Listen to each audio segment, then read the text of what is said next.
Since the success of my previous video, I've decided to make another video about forgotten Slavic languages.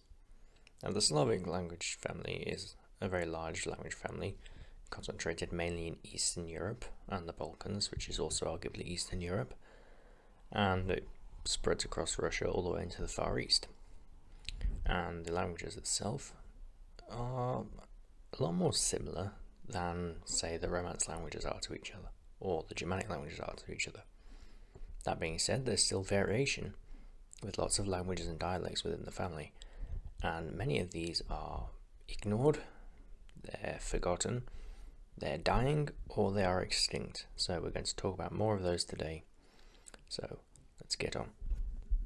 So the first language on today's list is Upper Sorbian. Here's their flag, and that's what it's called, Upper Sorbian.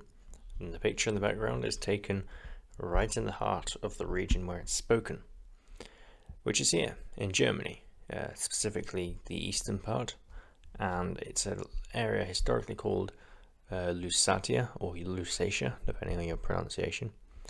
And the community that is circled in red is the Upper Sorbian community. Now, in Upper Sorbian themselves, they call their language Hornjo-Serbština, and it has 25,000 speakers. So, let's take a look at the language. First of all, it's West Slavic, however it is not Lechitic like Polish, Kashubian, Silesian. It's spoken by the Sorbs, who've also been known as the Wends or the Vents, and the Lusatians. It's spoken in the Saxony region of Germany, specifically in an area called Bautzen. However, the Sorbians refer to this in their language as Budishin.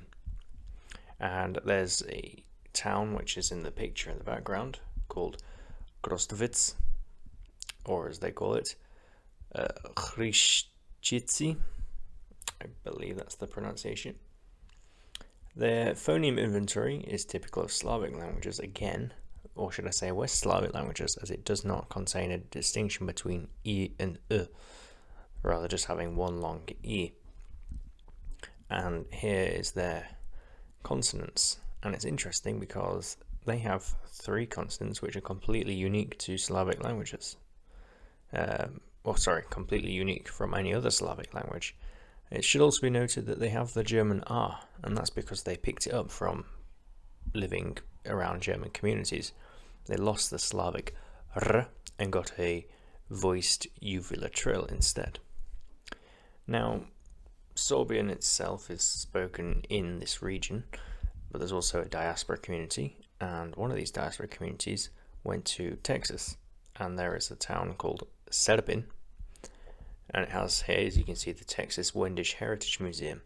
And until 1949, there was a Sorbian newspaper which published the news every week in the language. But then Sorbian speakers started declining because Texas Germans were actually replacing them, and spoken there now is mainly English and German. Anyway, to conclude this section, we have the Universal Declaration of Human Rights, which should roughly be pronounced something like Wszyscy człowiekowie są od naroda swobodni a są jednacy po dostojności a prawach. Wolni są z rozumem a świadomiem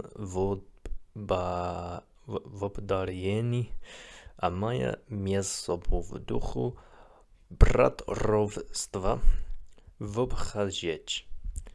Excuse my pronunciation, but you get the idea of what it would roughly sound like as a Slavic language. So, with that, we're going to move on to the next language we're going to talk about today. And that next language would be Belarusian. Now, you'd ask me, hold on, this is spoken at a country level in Belarus in Eastern Europe. Why have you included it here?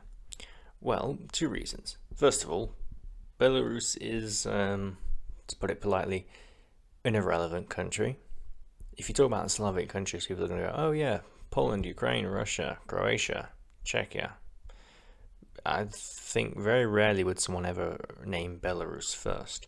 So it is kind of forgotten, and people don't study Belarusian like they would study Russian, Ukrainian, Polish, Czech, Croatian.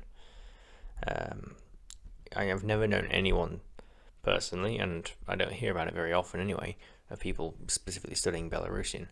And they don't even do that in their own country either, because Belarusian is dying in its own country.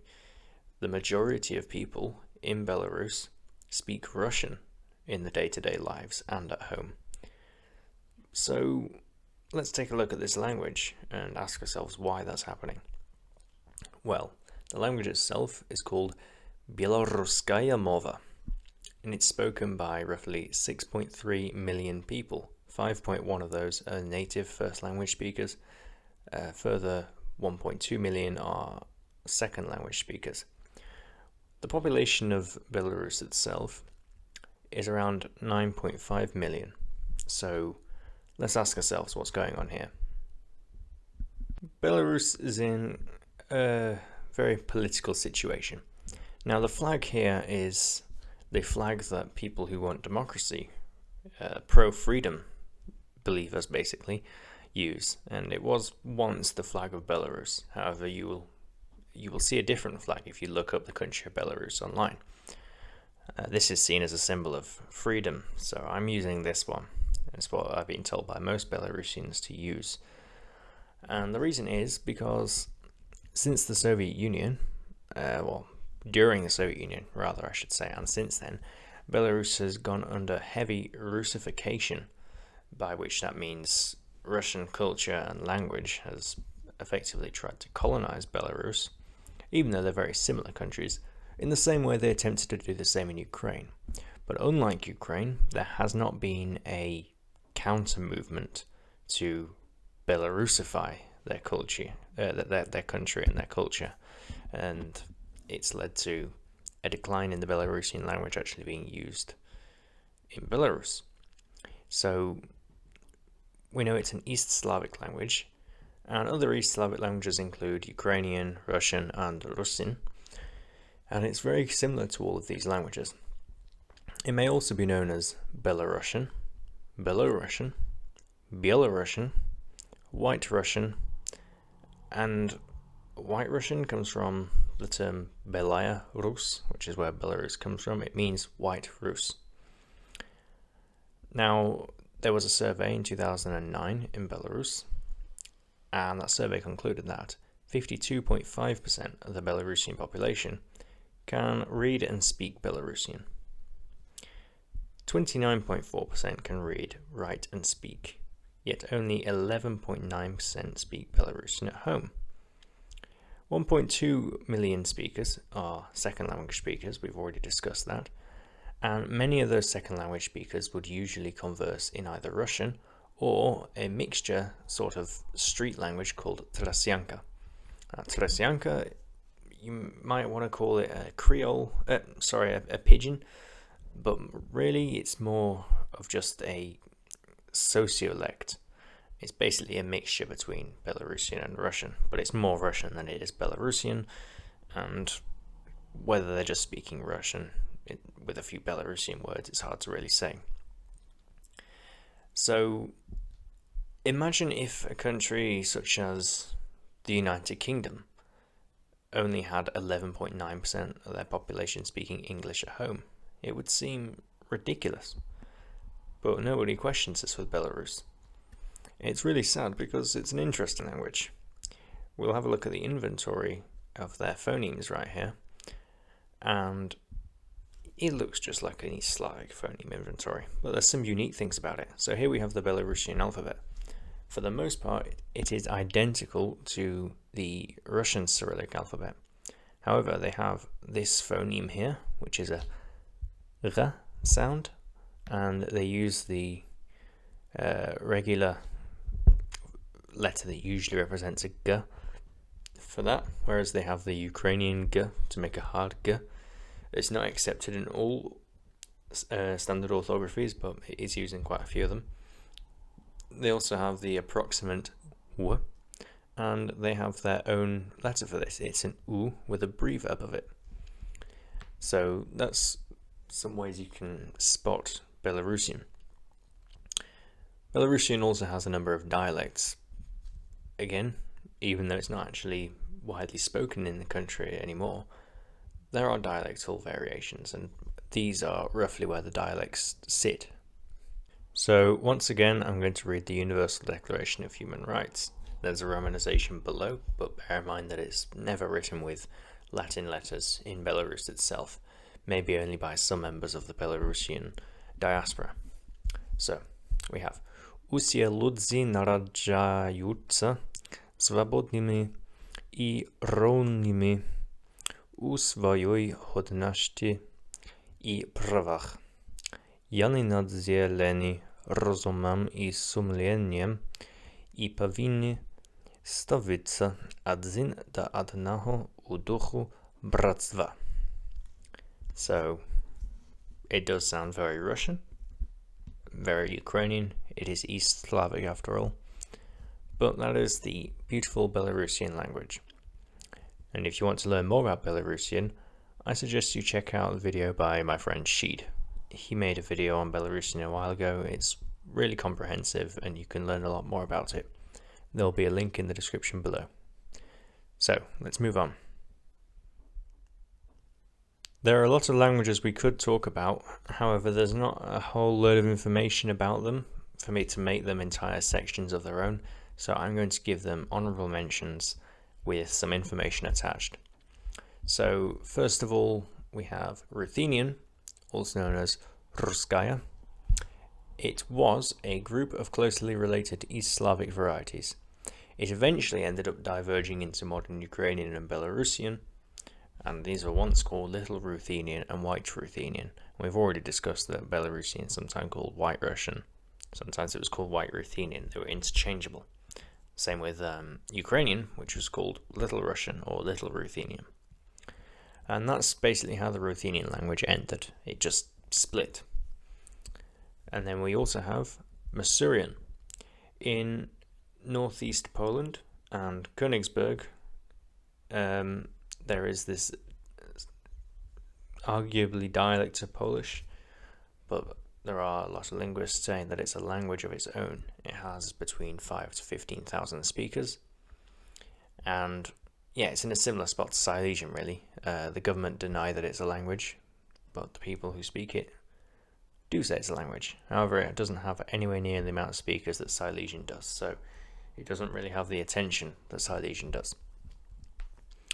Next up we have Kna'anic, which was a Jewish Slavic language. Not much is known, but some inscriptions from coins still exist. It was later supplanted by Yiddish, and it is known that the famous rabbi known as Rashi had knowledge of the Jewish Slavic language.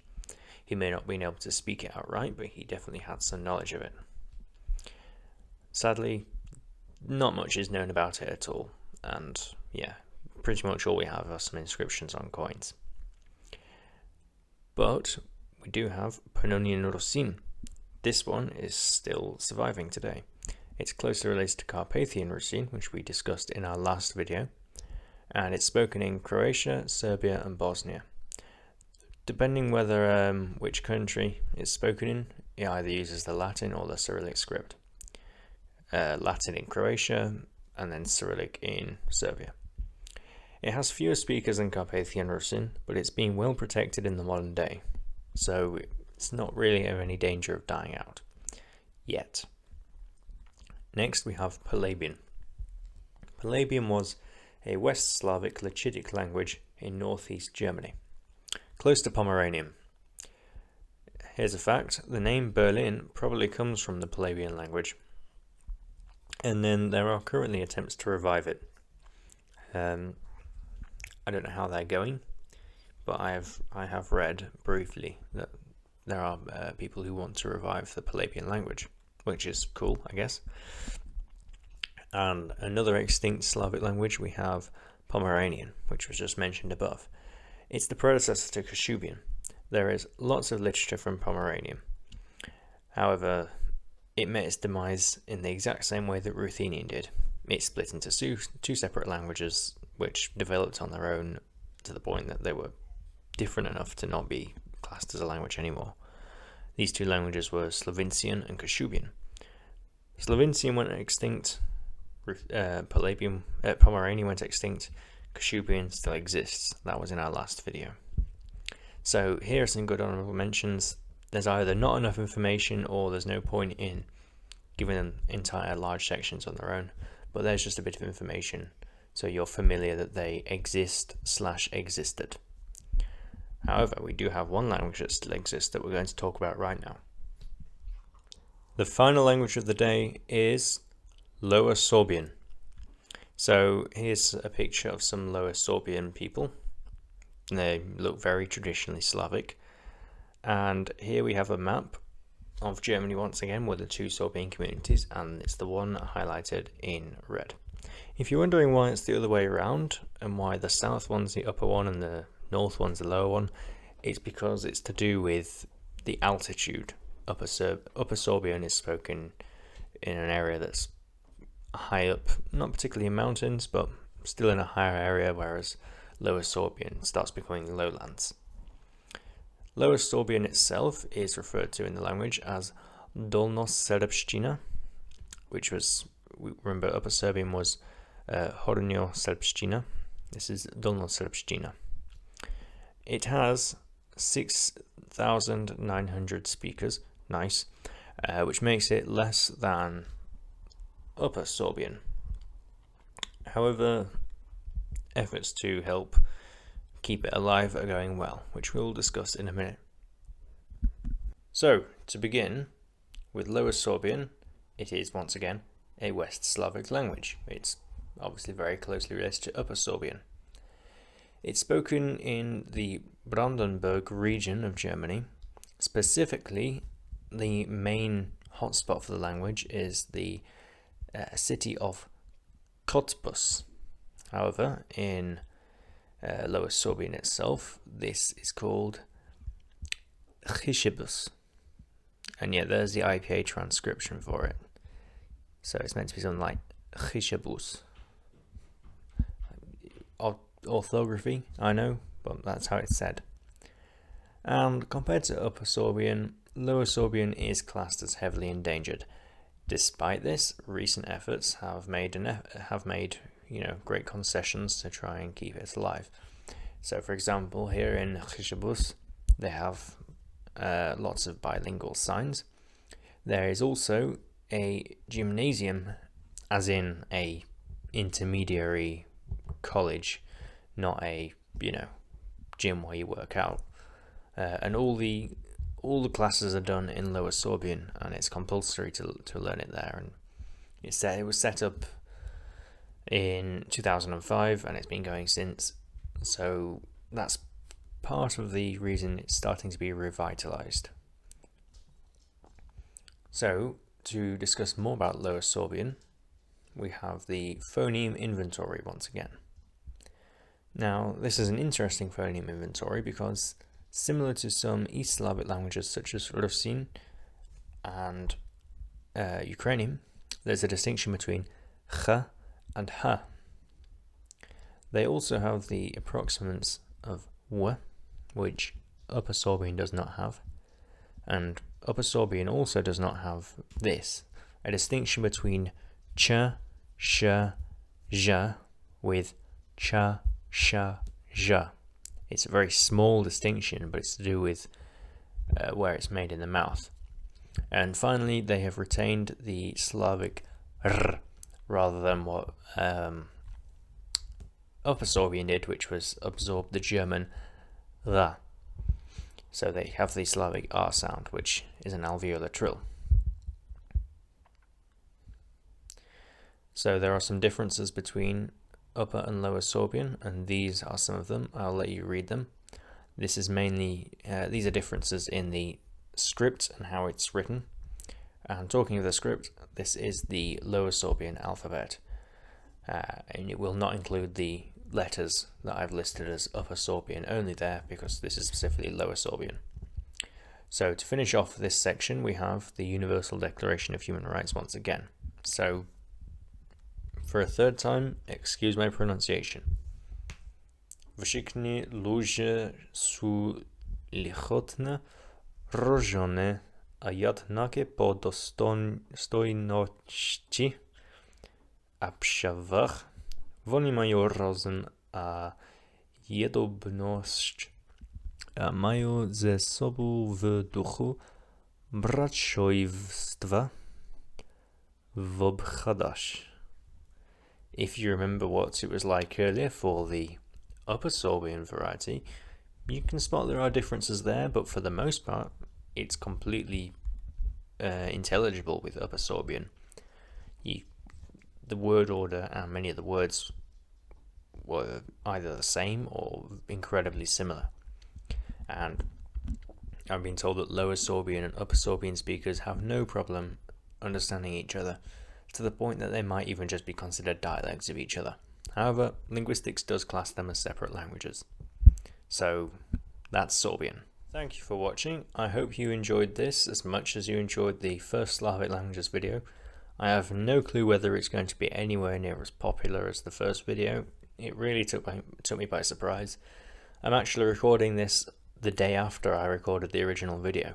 I woke up this morning, saw how many views it had got, how many comments it had, so I had to respond to lots and lots of people. I've not had a video that was such a hit in over a year like this, since my channel kind of died when I got really inactive when I went back to college last year. I do apologise for that. And though I'm at full-time university now, I do want to be back to making videos properly again, because I've just got a new boost of motivation for it, and there's a lot of interesting things to talk about, and I really enjoyed making videos, so I want to get back into it. So sorry that these videos took so long to make, but it looks like I'm back for good now, and the support I got from my last video was incredible. Again, I don't know if this will get anywhere near the same attention, but a lot of people were calling for part 2. And again, this is literally just in the last 24 hours. Never mind by the time I upload this next Friday. So, well, the Friday you'll be watching this, if you're watching it new as well. So I hope you found it interesting as the first one. If there's any other video topics you would like to hear, always feel free to leave me suggestions. Hopefully we'll have another video by next week. I want to keep it consistent now. And yeah. Thank you so much very much for watching, and I'll see you next time. Yalla.